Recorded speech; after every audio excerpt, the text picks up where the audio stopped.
Welcome to all of you tuning in to hear from Professor David Schmitz. My name's Jennifer Northam, and I have been a member of the Alumni Relations team since 2013, and I've been director for about 3 years now. And it's the virtual events that we've put on have been some of the most rewarding for us because it allows us to connect with alumni all across the country, not just the places that my office is able to travel to on a regular basis.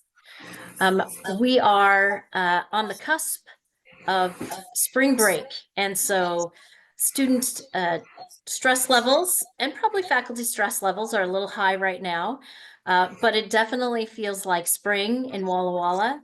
And we should, in about 25 to 28 days, see a whole lot of ducklings on campus. So things are progressing as usual here at Whitman. To get to our guest for today, it gives me a lot of pleasure to introduce Dr. David Schmitz. David came to Whitman in 1985 after earning his PhD at Rutgers University. He officially retired as the Robert Allen Schottheim Chair of History in 2023. Professor Schmitz specialized in 20th century United States history and United States foreign policy in particular. He was renowned among students for his demanding but deeply interesting classes. During his tenure, he served his department, the college, and the Whitman community in a multitude of ways, including as chair of the faculty and a member of the Presidential Search Committee.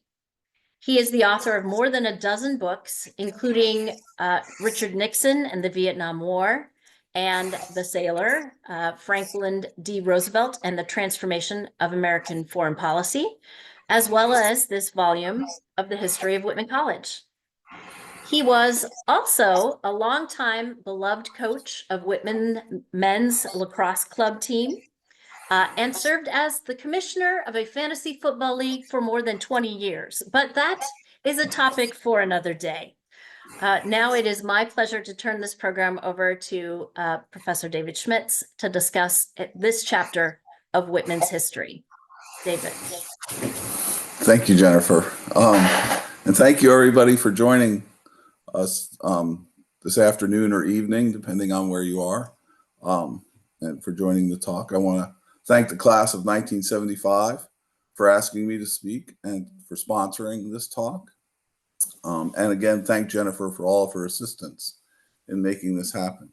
At the request of the class of 1975, my talk will focus mostly on the Schottheim years, President Robert Allen Schottheim, 1975 to 1988. But I'm happy to address any other parts of the book during the question period if you want. In order to understand the Schottheim years, we need to examine the crisis of 1975 and the existential threats posed to the college at that time when Schottheim took over as Whitman's 10th president, and then how his response led to the transformation of Whitman College. It came about because Schottheim made a recommitment to the traditional residential liberal arts college. That is, he focused on the most conservative feature of the college because he saw through that an opportunity for the college to rise in stature and quality, and it gave him a reason to be aspirational about Whitman College. And out of that came the transformation. He rejected other approaches that other regional colleges, for example, were taking, whether it be the mini university model that Puget Sounds or PLUs or others took, or vocational models like the George Foxes, and certainly did not take the Reed model. So to understand this, as I said, we need to go back, but to get to the crisis of 75, we have to look at the changes in higher education from the end of World War II to the 1970s that created the existential threat to Whitman in 1975. After the Second World War, the paradigm of education in the United States shifted. Prior to the Second World War, most college students attended liberal arts colleges or private universities, including religiously affiliated ones. Thus, the liberal arts college was the centerpiece of American higher education. Universities, private universities with graduate programs, were built on top of liberal arts colleges, with the exception, of course, of Johns Hopkins University. So this was the model, and this was the most important part of American higher education and where most students were. Post 1945, many factors brought changes. The mass production of World War II and the advances in scientific research came out of the war were one factor. The economic growth that the war created and the demand for the skills that growth created were another. The 1944 Servicemen's Readjustment Act, more commonly known as the GI Bill, was essential to this process. It provided stipends for veterans to go on into higher education. And between 1946 and 1956, 2.8 million of them did so and went to college. The federal government, in addition, then helped subsidize the building of dormitories, classrooms, libraries, and laboratories to help meet the demand of this burgeoning college population. The research universities were the greatest beneficiaries of this, and they developed to a point where their graduate programs were now the most important part of those institutions, not the colleges of arts and sciences. The state universities exploded in the post-war period and used the research university as their model. Even the regional normal schools or teachers' colleges became small universities in state university systems.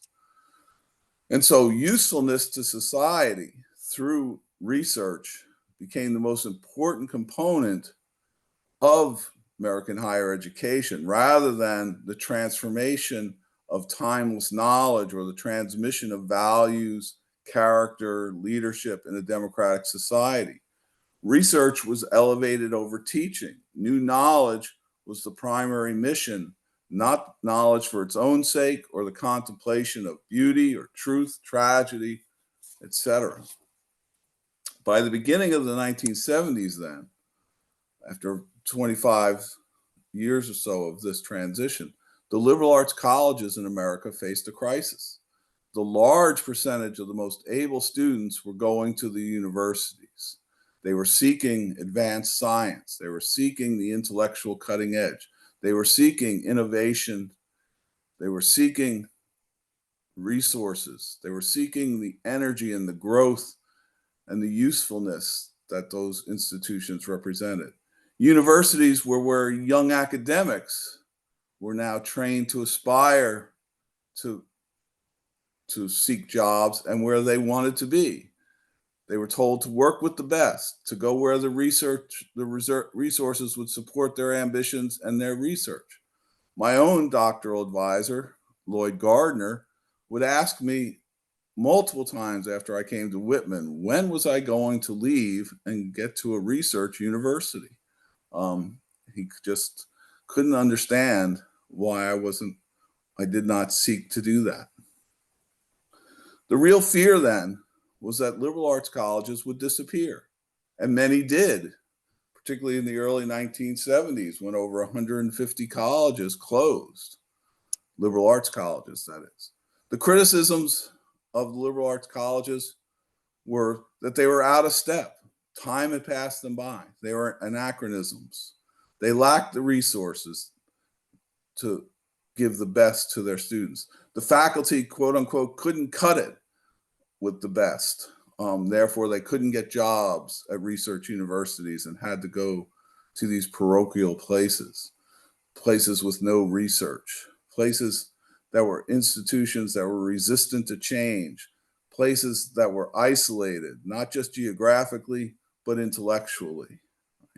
As one study at the time put it, it is not idle speculation to talk about the disappearance of the liberal arts college. The problem was compounded by the context of the early 1970s. There was the economic downturn and stagflation of the time, the high unemployment and the high inflation at the same time. So the economic constraints were great on these institutions. The social unrest and changes in American society, the civil rights movement, the protests against the Vietnam War, the women's movement, the gay and lesbian liberation movements, Watergate, right? Together, these challenged the economic foundations and the conservative traditions of liberal arts colleges. Another study at the time said, and I quote, "If economic trends continue, the vast majority of non-public schools seem doomed." Moreover, Whitman had its own problems at that time that reflected and compounded these issues. There was the death of President Donald Sheehan, a beloved president at the time, as well as the death of two key faculty leaders, Clem and Metastasio. Two faculty spouses committed suicide. With the end of In Loco Parentis and the coming of co-ed dorms, two trustees resigned. Malaise was the most common description people used. Confusion seemed to be everywhere. There was a lack of direction. As Tom Edwards, the author of the first two volumes of the college's history, told me, the faculty was tired from all the turmoil by the time Robert Allen Schottheim came to Whitman. In terms of admission, there was no selectivity. In 1975, Whitman admitted 95% of all the applicants to the college and yielded 46% of them to attend. It was said that students were so self-selective that explained that high admission rate. But the problem with that argument, of course, of self-selectivity was that the four-year graduation rate was only 46%, and after the sixth year, it was only 62%. 15%, fully 15% of the students left Whitman after the first year in Walla Walla. So when Robert Allen Schottheim arrived in July of 1975, he had to respond to these challenges, to this context, and these difficult situations. And he set out to make changes and to address the problem by making Whitman a national college so it could meet this crisis and achieve the goal of education while remaining a residential liberal arts college. Schottheim, in his first meeting with his cabinet on August 21st, 1975, told them, the future of the liberal arts colleges is not clear. Right? He fully recognized the challenges. For him, the key to addressing this would be the professionalization of the faculty. With the professionalization of the faculty, he believed he could overcome the complacency and the Depression-era mentality that dominated Whitman, bring about an expansion to Whitman, and bring about, therefore, a successful response to these problems. Out of this would ultimately come the $50 million campaign for Whitman in the 1980s, designed to bring growth, professionalization, and diversification to Whitman. The decision to pursue professionalization and become a national liberal arts college went against all the national trends and local advice. Famed historian Henry Steele Commager, who is now at Amherst after starting his career at Columbia, warned that liberal arts colleges should not try to compete with universities. Faculty retreat in 1976 accepted that Whitman should be anachronistic and it should just allow itself to exist only for the few that sought the type of education it was currently providing. Don Sherwood, in 1976, understanding the direction Schottheim was trying to take the college, began to write a study called 40 Years of Balanced Budgets. It was a shot across the bow. It argued, he only wrote the first chapter, but the first chapter said what he wanted to say. It argued that Whitman's success at getting out of the crisis of the 1930s and its debt through balanced budgets, through taking on no further debt, through fiscal conservatism, had served the college well, and any ambition to move beyond those past 40 years would lead the college into deep crisis. In 1978, the college went through its decennial accreditation, created a case study.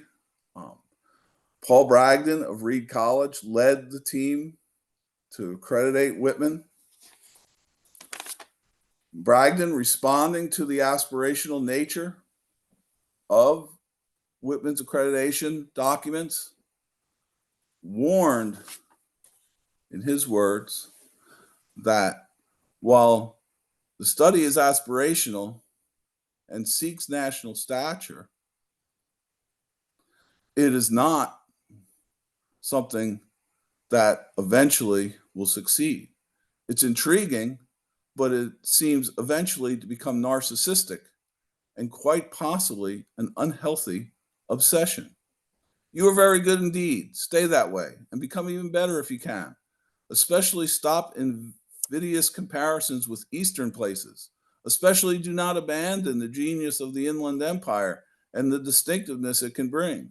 To be an outstanding college is a wonderful thing. To be an outstanding college in the Northwest is a special and glorious thing. In other words, do not aspire. Schottheim rejected this. He worked closely with the chair of the Board of Trustees, Baker Ferguson, who brought a great deal of credibility with all constituencies of the college. And he set out a vision that was aspirational and that was guided by making Whitman a top-tier national liberal arts college. Professionalism was vital. If it didn't occur, if the faculty did not professionalize, Schottheim saw stagnation and regression as the only other course that the college would take. Schottheim, addressing the issue in 1978, said that building on long-established and secure foundation of educational quality and a tradition of educational freedom, Whitman College proposes over the next 2 decades to bring itself solidly into the first rank of the nation's small liberal arts colleges. The challenges are great, he said, but we need to meet them by increasing the college's national reputation.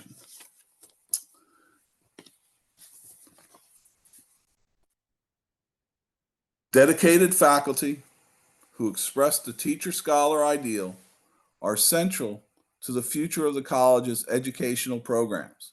Whitman's mission is to teach undergraduates, but the only teaching worthy of a fine college is that informed by profound scholarship. So the centerpiece was to revitalize the college through the professionalization of the faculty, to allow the college to be able to recruit and retain top faculty whose ambitions were to be both great teachers and scholars. He had to get the resources to support and reward scholarship to be able to recruit such a faculty. But this was just shifting the means to the same ends for Schottheim. Excellent teaching. There was a synergy, he believed, between the two, scholarship and excellent teaching, and he wanted to reward both. The critics, internally and externally, were heard. Teaching would lose out, they said, in an effort to become a research college. You cannot compete with the R1s. They have too many resources, right? It's an effort that is doomed to fail. What happens to the great teachers who do not do scholarship? many asked, right? Are they to be not with us any longer? Are they not people that we want? Schottheim's answer was the teacher scholar model was an ideal, it was an aspiration. Excellent teaching would be primary, but the vitality of research would infuse that, bring it into the classroom, right? Right? This would bring both excellence and expansion. They reinforced each other.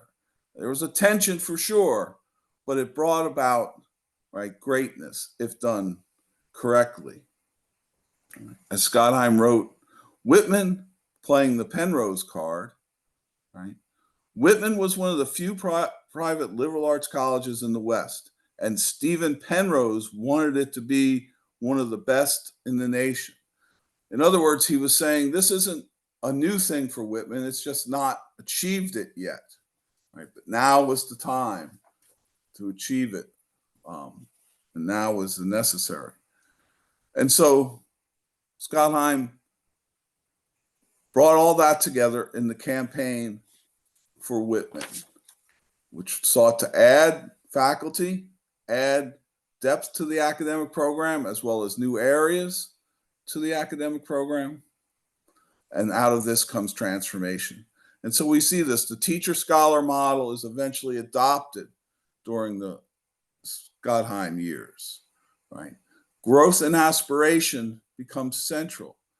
Faculty revisits the curriculum. The faculty creates a general studies program. The faculty develops new areas, specifically around the Pacific Rim.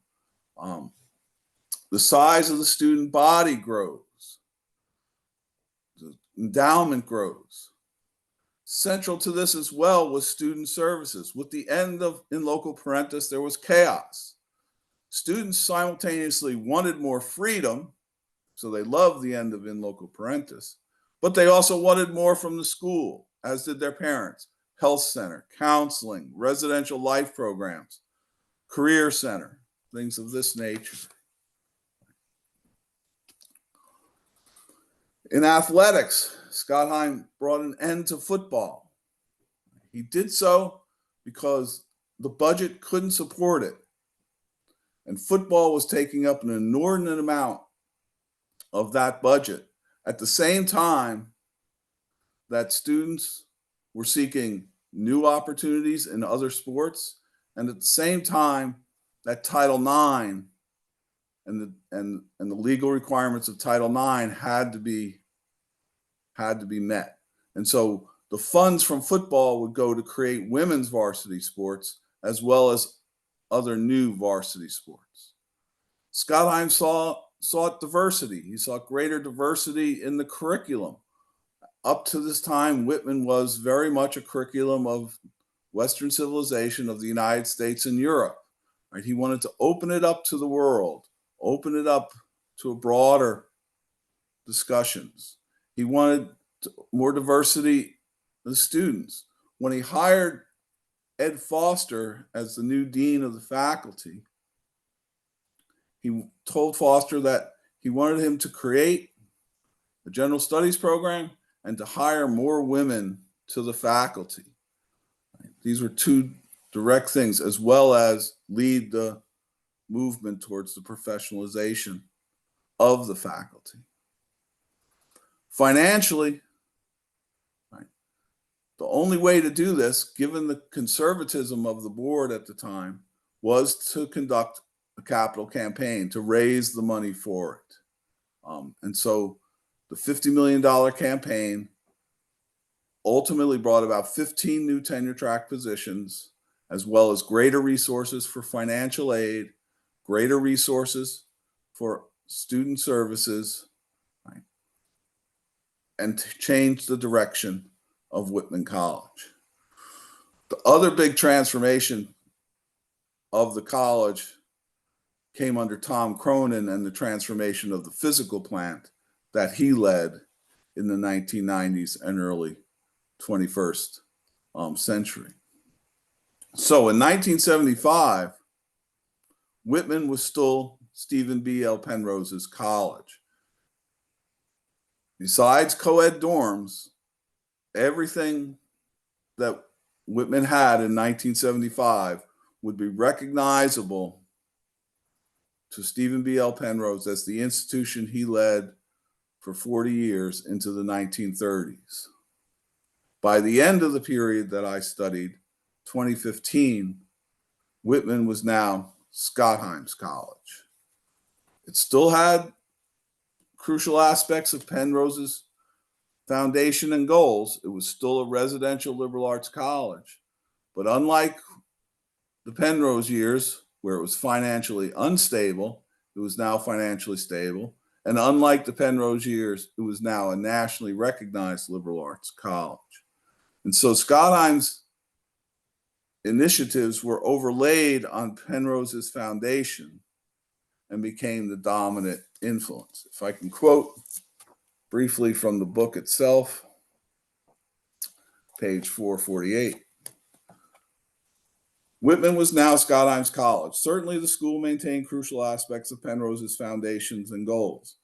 Yet, if Penrose's influence could still be directly felt in 1975, that was much less the case in 2015.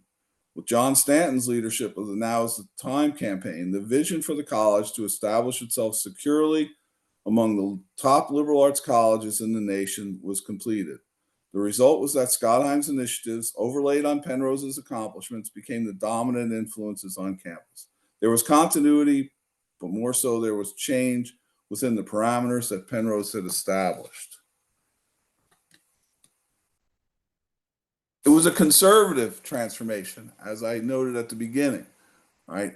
It was a turn to the most conservative aspects of the college that brought about the successful transformation. I want to conclude by just noting again that all of this was very contentious at the time. I haven't highlighted how contentious a lot of this was with the faculty, but it was. Not all faculty wanted to go in the new direction. Not all faculty supported it, but many did. And over time, more and more did. But I don't think there can be any doubt that this was the only direction the college could have gone if it was to thrive and seek to provide the best education it could for Whitman students. And so with that, I'd like to open it up to questions.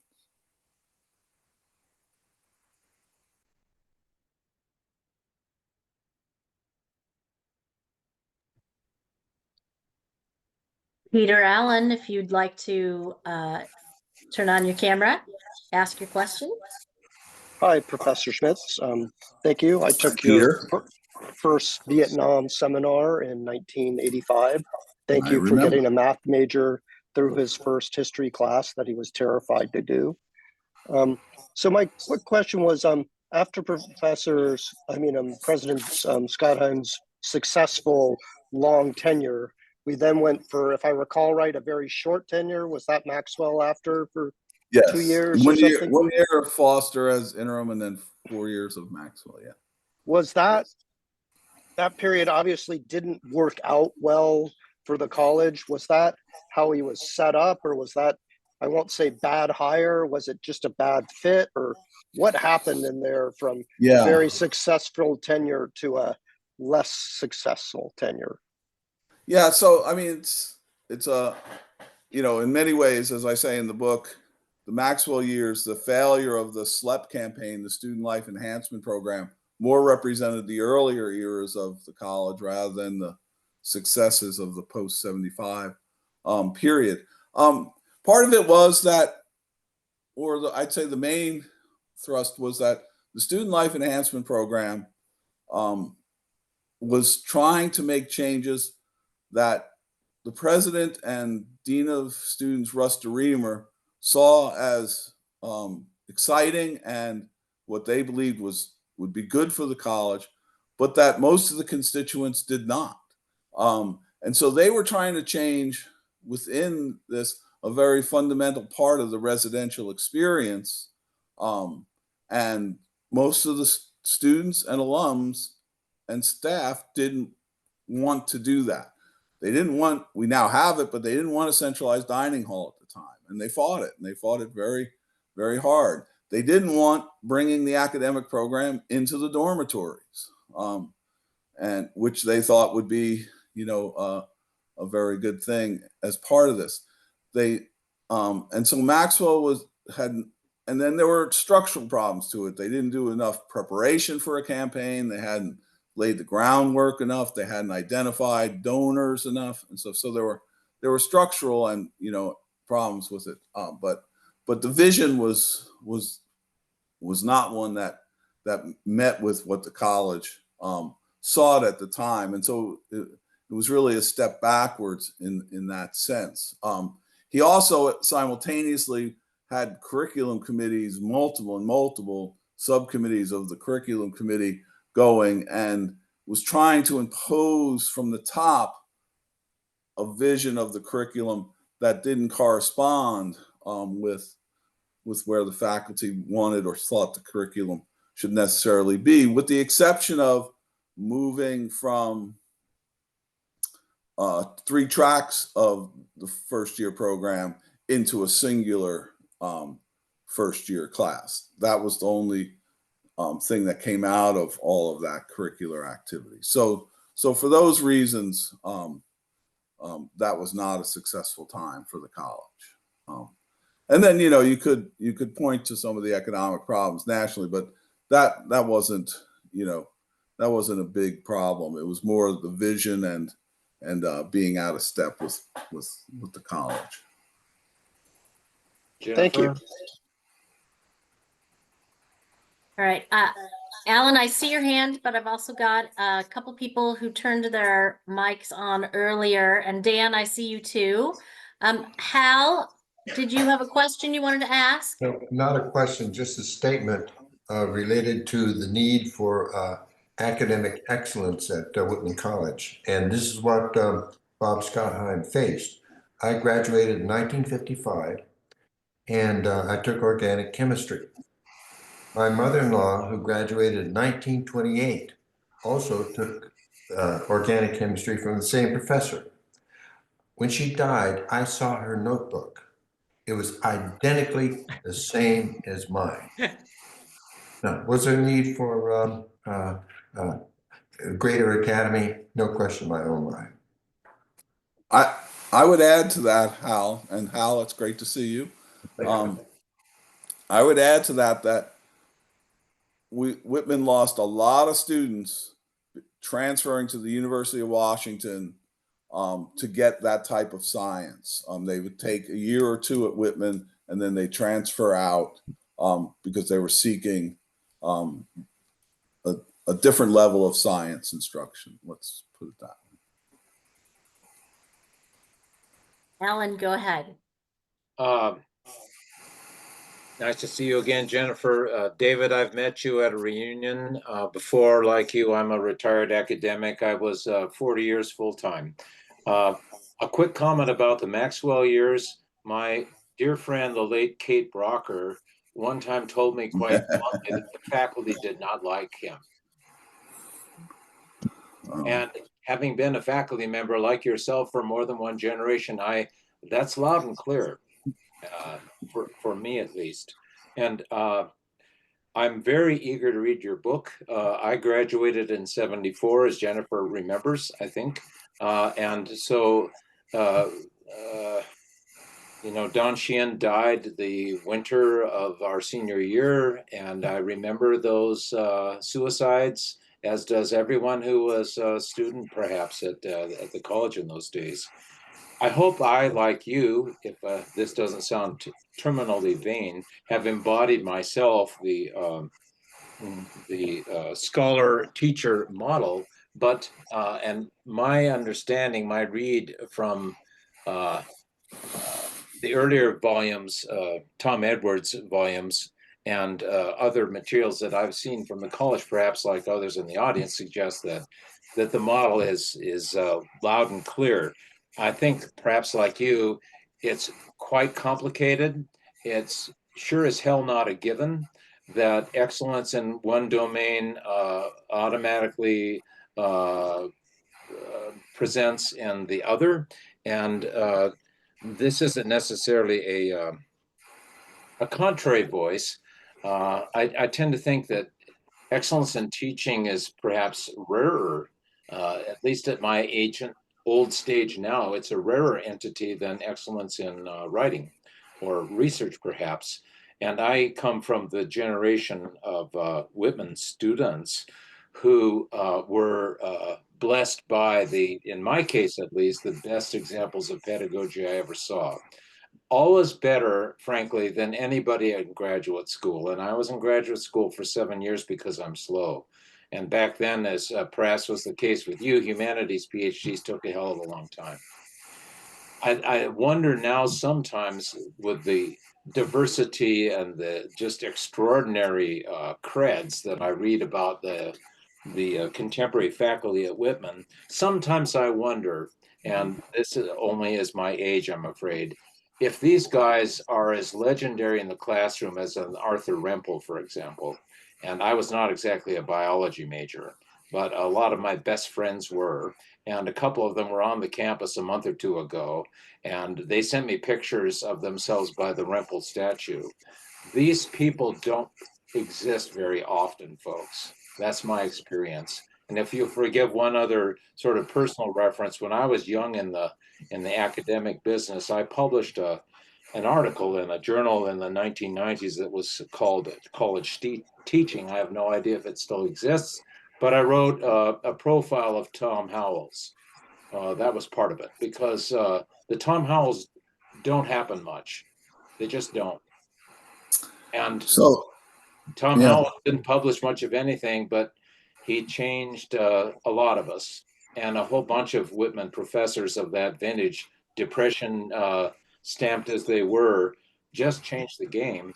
And sometimes I wonder, and I wonder if you wonder, David, as you're retired, if the contemporary people have got the same kind of depth, the same kind of magic. And I'll stop there in my hopeless subjectivity. Well, I want to say two things. One is Kate Brocker was certainly the central figure in stopping the centralized dining hall project at the time. I didn't know that. Or as Jim Robart would say, the program that the astronomy department killed.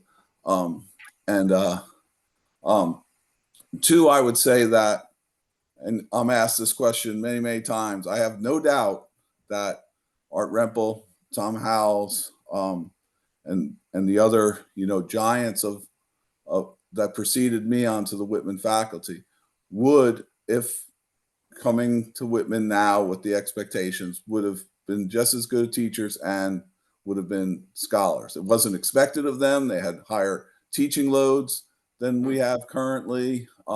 They didn't have the resources in terms of a library, in terms of sabbatical programs, in terms of Internet. all sorts of things. So, as for the current faculty, I think there are a number of great teachers amongst the current Whitman faculty. It's populated with a number of inspiring and dedicated teachers as well. We'll always find, and as the faculty gets bigger, you're going to find, maybe a few more that, don't, but, not every, faculty member back in the 1960s was legendary either. So we can pull out, but I can pull out, I saw Dana Burgess's name pop up there and stuff there on my screen, by some magic that I don't understand, and stuff. So that's how I would respond to that. So thank you. Well, thank you.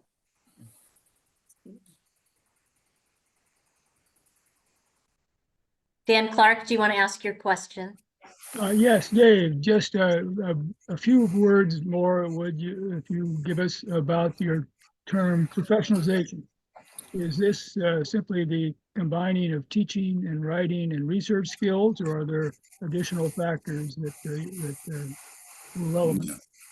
Yeah, the ultimate expression of it is in terms of publication and stuff, but it's also being involved in your profession, being engaged in the intellectual pursuits and the newer trends in your profession and stuff. And so going to conferences, networking with colleagues and things like that. We can also then transfer to the administrative side of the college, which was also professionalized in a number of ways, from what it was, what Scott Heim would call the mom and pop operation that many of the departments had at that time. But yeah, so it's the easiest way to look at it is terms of research and publication, but it's a broader engagement with the larger, rather than the more insular approach. I mean, Scott Heim, as I noted in the book, was appalled when he arrived that some faculty were still working summer harvest. How could they keep up, and how could they pursue what they went to graduate school for, the ideas and the discipline, that they wanted to be engaged in, if they were forced by the low salaries to have to take that type of summer work, to keep their families whole and stuff. So so it was allow them to engage in the varied ways one does as an academic with their discipline and with other people in their fields from around the country and internationally, and all of that coming together with the resources to also produce, publication. But bringing a lot of that into the classroom too, even if it's not showing the form of publication. So that's what I mean by professionalization. Thank you.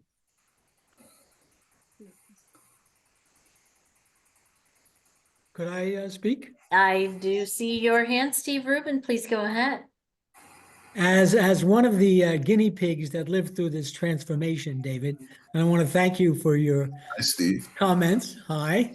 Hi, We were Shelley. part of the first co-ed dormitory, again, opening up the lives of students to perhaps a more modern existence. Jennifer probably remembers some of that. Anyway, I'm concerned also that there was a friction between the faculty and the administration during some of those years, because it seemed to me that the administration was expanding. There seemed to be more vice presidents, more people who were not teaching, who were on the staff. And there seemed to be a friction between the faculty and that. I really liked your comments on how Scott Heim envisioned the transformation. I also am interested, since you ended your analysis in what, 2015, David? Yes. If you can, how do you see the continuation of the trends that you so nicely wrote about? Are we continuing in the same venue? Because one of the things, and I'll go back to the comment about the great teachers, one of the things, even by the last years that I was at Whitman, which is about 10 years ago, there didn't seem to be the camaraderie. There didn't seem to be people meeting at the coffee pot in the morning. There seemed to be more people with limited hours for student involvement, limited activities on campus with professors. And there seemed to be, perhaps because of the need for professionalization, writing, research, etc., but there seemed to be somewhat a dilution in that great feeling that many people had for the decades that I was there, and the love of Whitman, and not only the professors, but the whole place. I just wonder how you see things continuing in the last 10 years. So, yeah, I mean, there was definitely conflict amongst the faculty and the administration. Salishan 2, which I wasn't at Whitman yet for, it happened the year before, the faculty expressed great frustration with what they saw as too much money from the campaign going to student services, and the creation of vice presidents and administrators and things like that.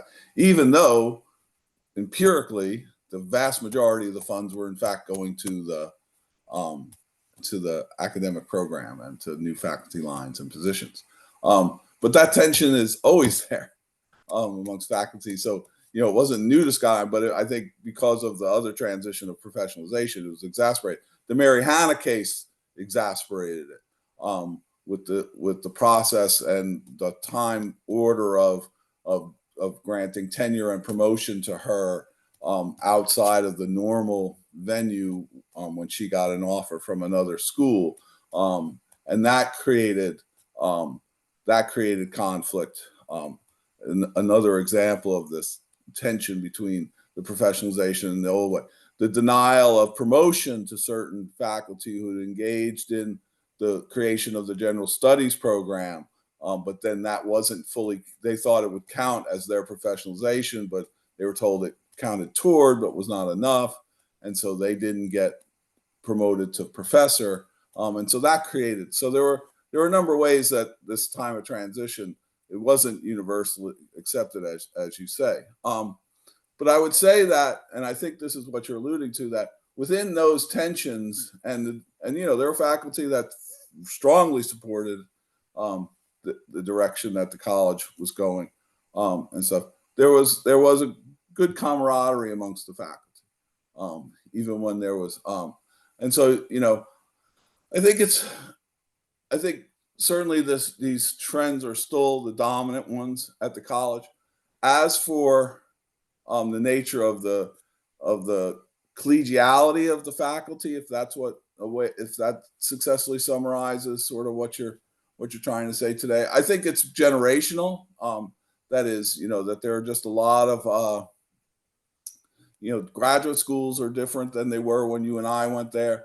The aspirations of the junior faculty are different in certain ways, and so and what they see is expected of them. So, I agree. Probably the number of office hours in comparative terms is different than when I arrived at Whitman in '85 and what I was doing up till I left, and stuff. But I don't know if we can say that means they're not committed as much as others. It's just hard to measure, because I think as we got so much bigger, I mean, when I arrived, and I don't know exactly what it was when you arrived, but when I arrived, there were only 80 something tenure track faculty. Now there are 140 something. So it's just more atomized, right? It's just more, and people are sort of more in their particular trajectory and track, or just their department and stuff. I think that's true, but I don't know if it's, it's a lack of commitment to the institution and to the student body. But I do see that. Okay, thank you. Good to see you. Good to see you. Dana, I think you're up next.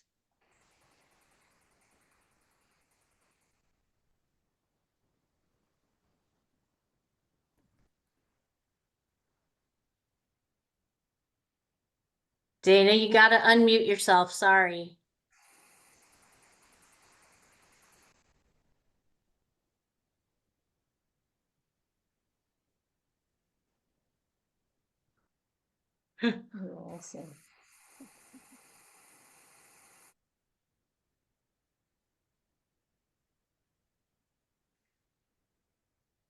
Nope, still can't hear you. You want to put it in the chat?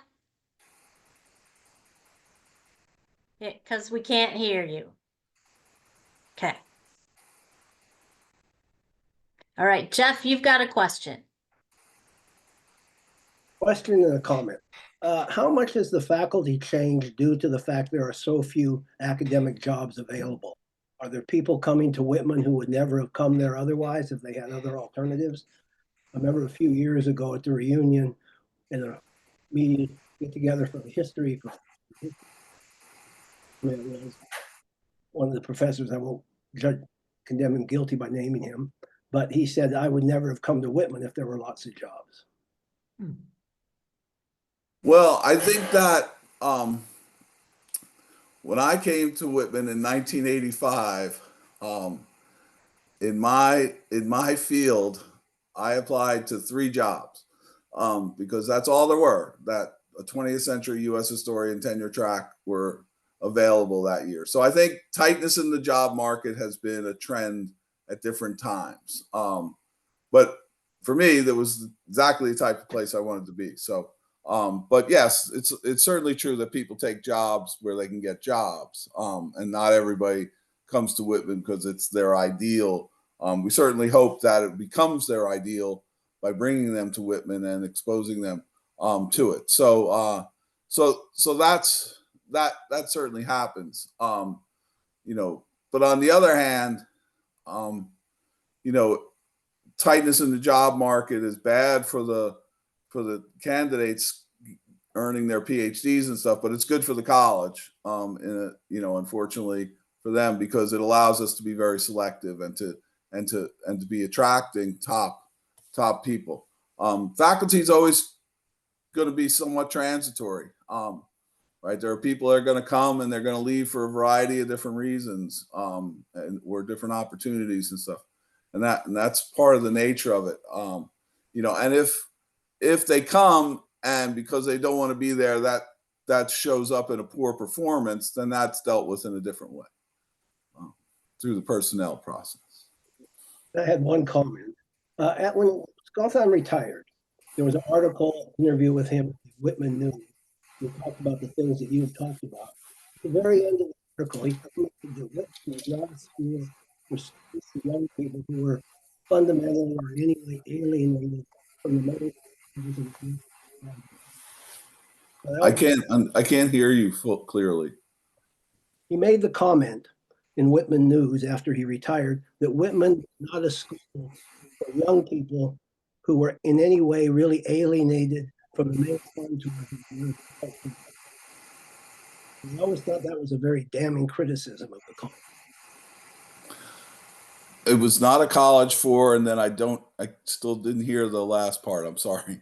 I thought it was a damning criticism to say that this was not a school for kids who were in any way alienated from the main contours of American society. Oh, I guess I don't know exactly what he meant by that.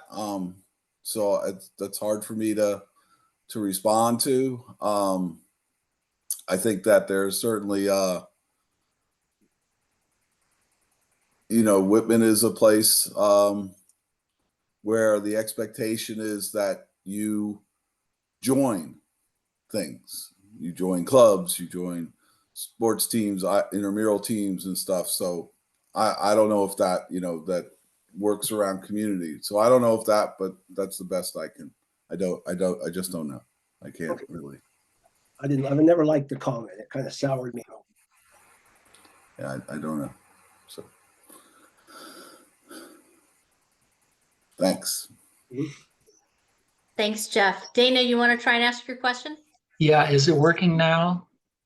Great. So I entered Whitman in the fall of '72. So I was kind of in that in local parentis change, which I had observed in high school, because in high school it was like we went from, oh, girls can wear dresses now and you don't need a parent's permission to be not to attend class. I come to Whitman and I see that there's a lot of changes both in the country and on the college itself, as people were talking about the co-ed dormitories, which I believe the Douglas Hall, it may have been its first year, perhaps maybe my second New year dorm. when it became. New well, dorm, it was yeah. New Dorm then, but I do know it is Douglas Hall. So my question would be do you have any comments you'd like to make on student identity? As these changes were going through, I was graduated in '76, so I didn't really see a lot of the Scottheim years on my influence, but I paid a lot of attention to what was going on at the school. Can you address that? Student interest as the Greek system was flailing around and the new student houses were coming on, the French house, the German house, all of these different places. Can you talk on that a little bit? Well, I think in many ways, starting with the Scottheim years, student services improved enormously, and the residential life program was created. So by the 1980s, it was fully functioning and had led to enormous satisfaction amongst most of the students. The 2-year requirement, but because there wasn't enough housing, it was a 2-year requirement. The Greek system's decline, leveled out, and then it's bumped up and down over the years, with a probably still a slighter decline slope rather than the dramatic one from the '60s to by the mid 70s that we saw at Whitman and around the nation. But I think that but other things, in terms of like intramurals, really picked up and became a real center focus of almost 80% of students participate in some intramural sport, for example, and stuff. And then the number of clubs just exploded, and along with the interest houses and stuff. So students were finding different types of places and different communities that through those type of things that hadn't existed before. I thought you were slightly going in this direction, so I'll go in this direction as well.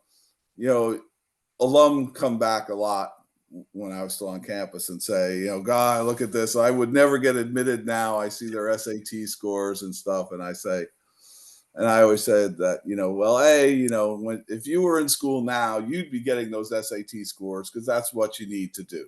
And they work up to what the goals were. The target number for SAT scores wasn't the same when I was trying to go to college and when and then the other thing I assure them is that they're still 18 and they can't write.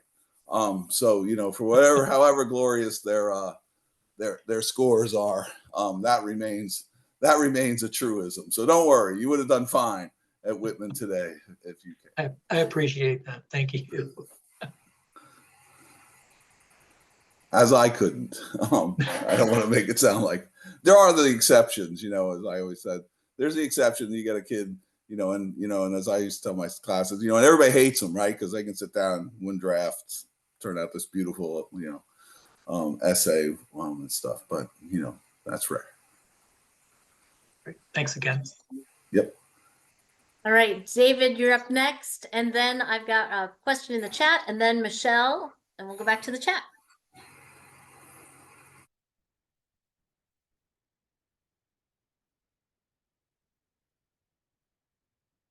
I don't hear him. David, we can't hear you. And I see that you're not muted. I don't know why we can't hear you.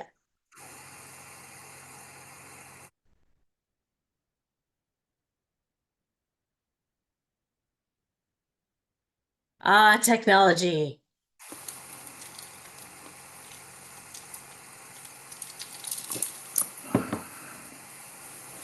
Michelle, do you want to ask your question while we try and figure out what's going on with David?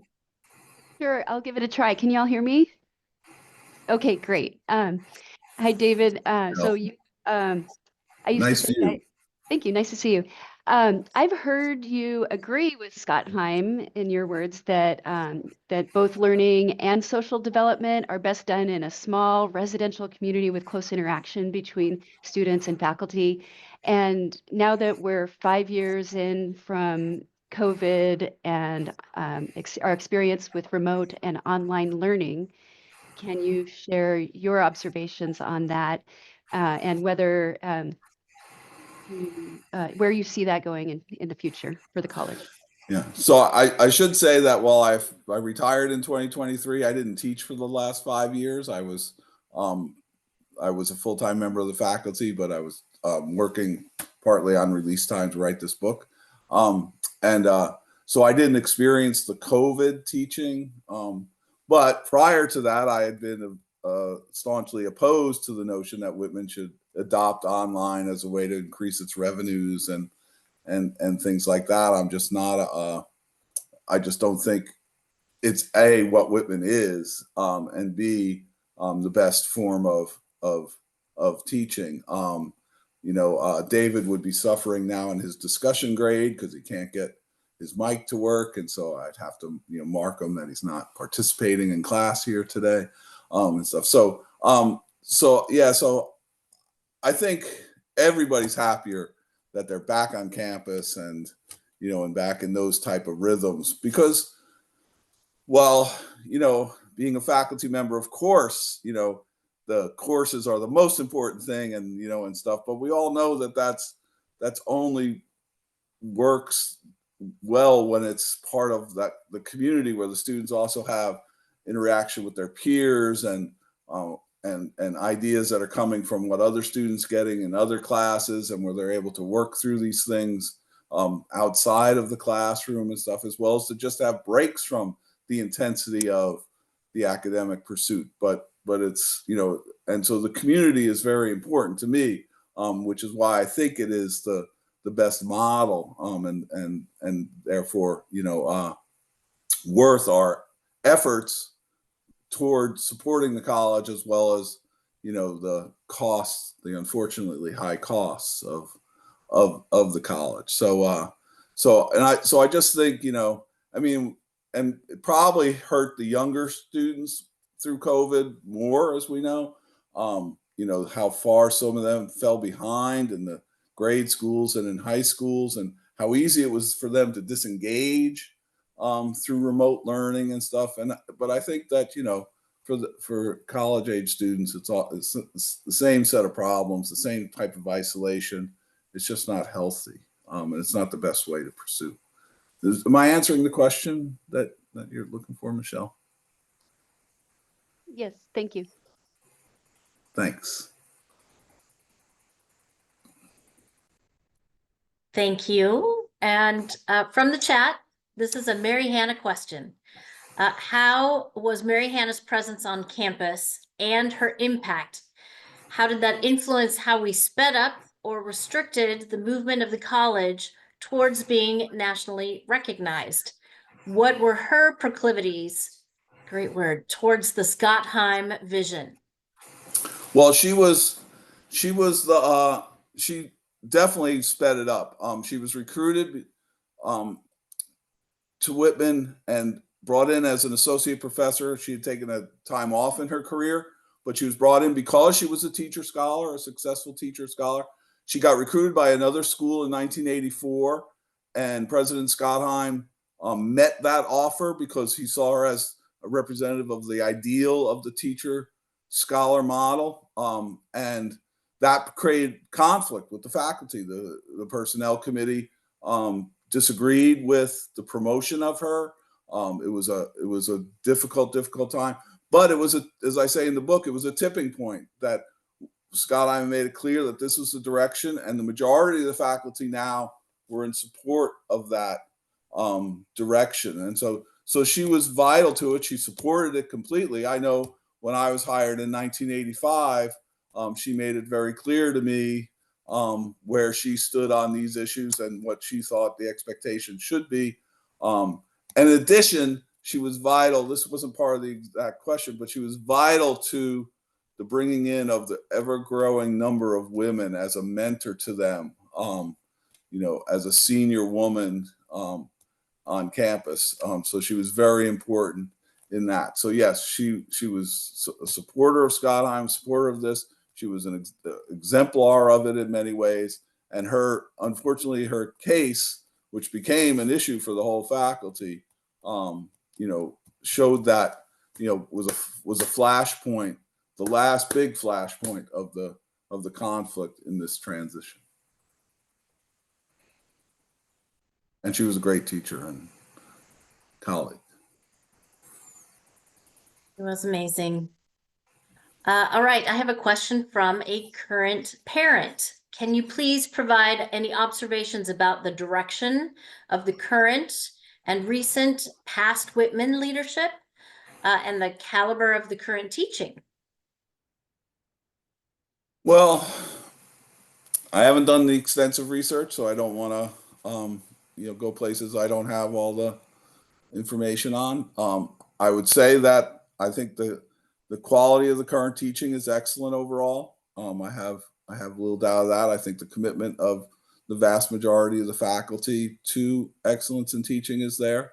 And I think students are being well served in the classrooms. I will say, as an editorial comment, that I disagree completely with the plan to drop the writing program 170 in the current budget crisis, and I'm against it. I think we have to support writing, and we have to have the best working on the best there. So that's my editorial comment on the current issues. As for leadership,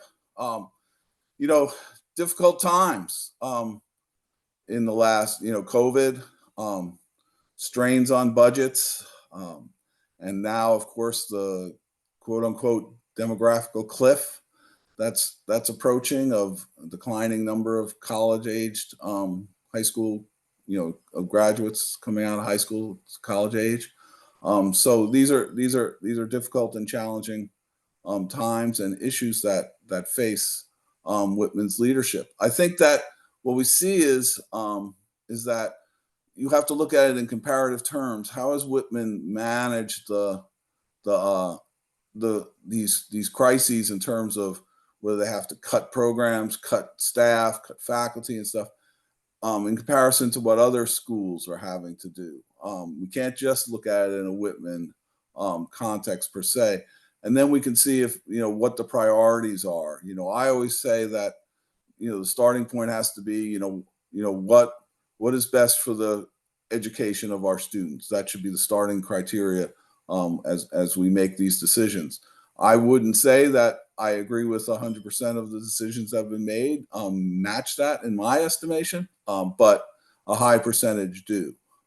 And so I think, it's been good. And I would say this, and I know that, for those faculty members that may still be on this, or others may report it, I know that this doesn't make me popular with my colleagues. Whitman has had, in the time period I studied, and now I believe still, exceptional leaders on the Board of Trustees. It's been very well served by this Board of Trustees overall in these years. And I think that that's helped, with the calibration of how to address some of these issues. I don't always agree with the Board of Trustees, that's for sure, and the decisions they make. But we don't win them all, and we have to keep it in perspective. So I think the current leadership is strong overall, and I think that we see with the success of the Capitol campaign as a reflection of the confidence that many people have. Thank you. David Horn, would you like to try again? Sure, thank you. Can you hear me now? All right, I restarted my computer. This is fascinating, David, and thank you for your presentation. I'm eager to read your book.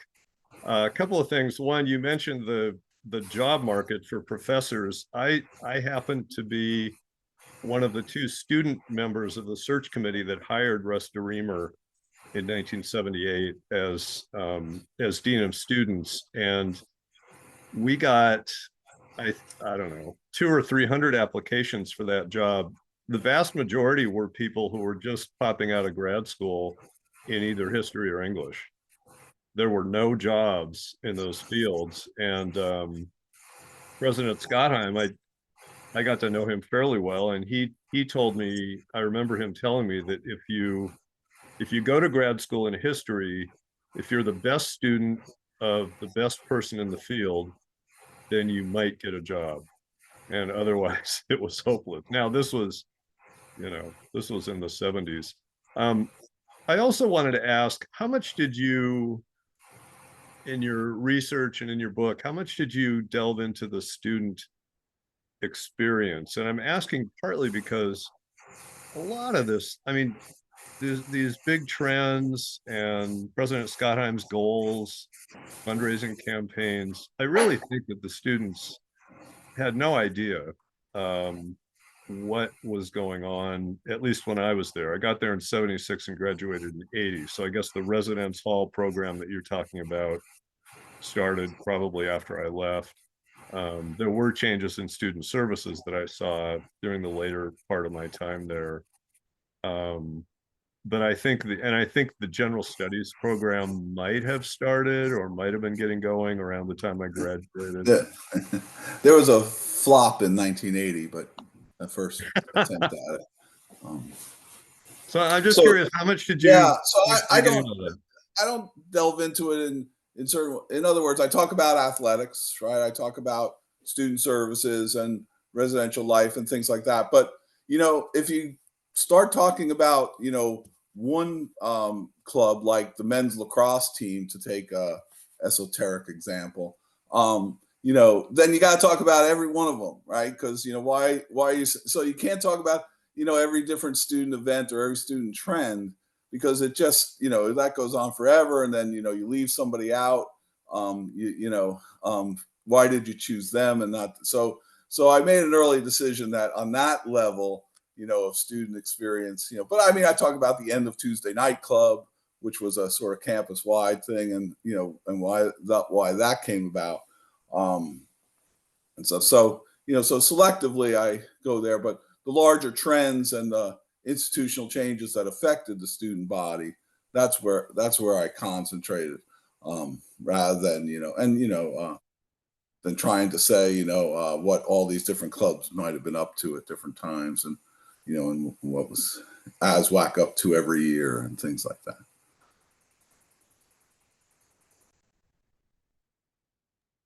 All right, I've got a couple more in the chat. This is a Aaron Forsberg question, also with a note, thanks very much for taking the time to share. And he's looking forward to reading the book. Amplifying on the question about Whitman since 2015, how well do you see Whitman positioned to grapple with the challenges facing higher education in the Trump era?